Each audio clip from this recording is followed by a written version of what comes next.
Welcome. Thanks for joining me. I'm Glenn Bailey. Friday Creek Timber. This is my second video, my chainsaw review video. I've had 7 Chinese chainsaws over the last 2 years. I'll give you a look at each of them and show you how they go. Now I'm going to start them all up and they'll start from cold. I'll put the descriptions of the chainsaw types in the description if you're interested in more detail.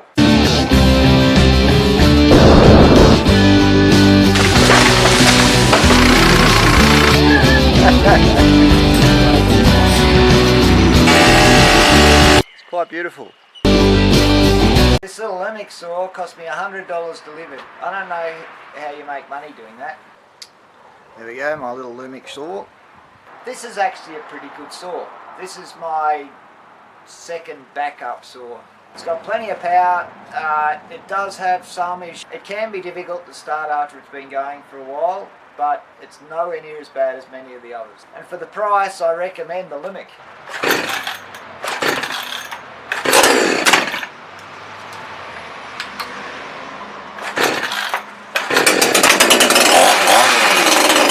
This is the engine of my 82cc Yukon chainsaw. This saw had some issues. The starter cable snapped and a real pain to try and fix. It's only a simple thing, but this was a powerful saw. It's got a big engine, it had a big bar that's now gone and it's on my Baus saw. The bar and chain were pretty good. Once it was hot, it just wouldn't start. And I'd be halfway through cutting my second big tree down of the day. Big trees are dangerous. They're scary. And this thing just wouldn't start.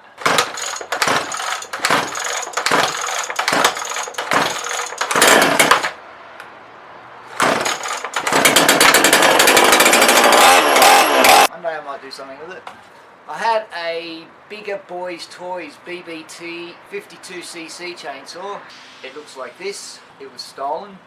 It worked for about 10 minutes and then it just wouldn't start. Frustrated the hell out of me. And then some bloke came and stole it. It was a frustrating saw, just wouldn't start after it got hot. That's my Baus chainsaw, one of the first ones I bought.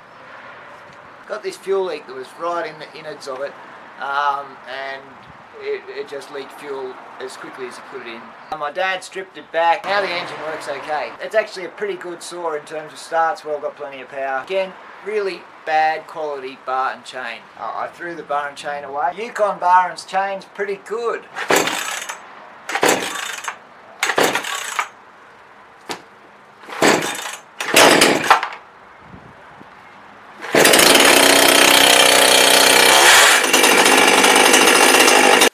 This is my little MTM chainsaw. It's my go-to saw at the moment. It cost me $150. It's easy to start. It starts when it's cold, it starts when it's hot, it starts after it's done a bit of work. That puts it ahead of the pack as far as I'm concerned for Chinese chainsaws. The bar and chain were tolerably strong and seem to be holding up okay, although this one needs a sharpen now.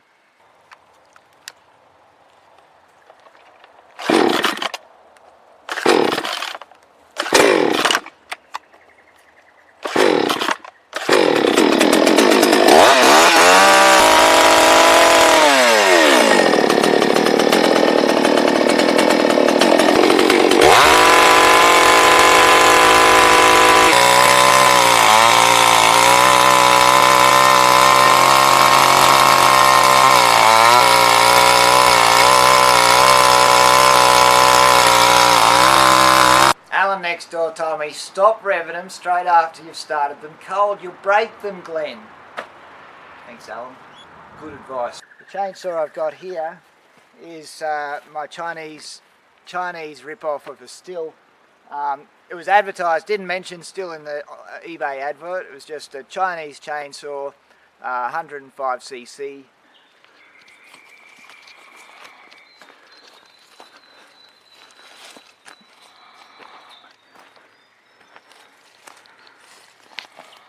Came with a 36-inch or 90cm bar. This is a good example of a Chinese chainsaw bar and chain being too soft to cut well. So I've replaced it with an Oregon bar and chain. The engine was always okay. The engine ran beautifully, started easily, and really had a lot of power. It's the bar and chain let this saw down. So this cost me around $700 delivered. I'll show you the bar and chain that I've taken off here. What counterfeiters? Look at that. Look, I don't care what it says. There's no Stihl in it at all. This bar and chain cost me about $300 delivered, but well worth it. This is now a really good saw, and this is my main felling saw. It's too heavy for a little guy like me, but I only use it for felling, and yeah, it's not too bad. So it's nice to be able to cut a big tree down with one back cut.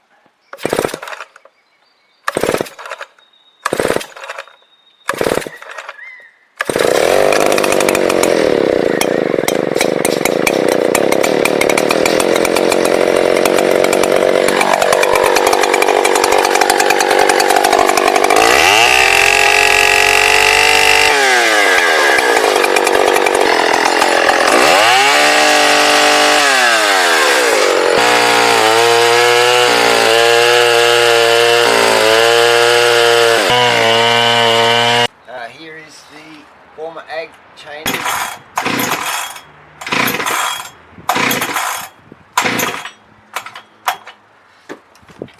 Start now.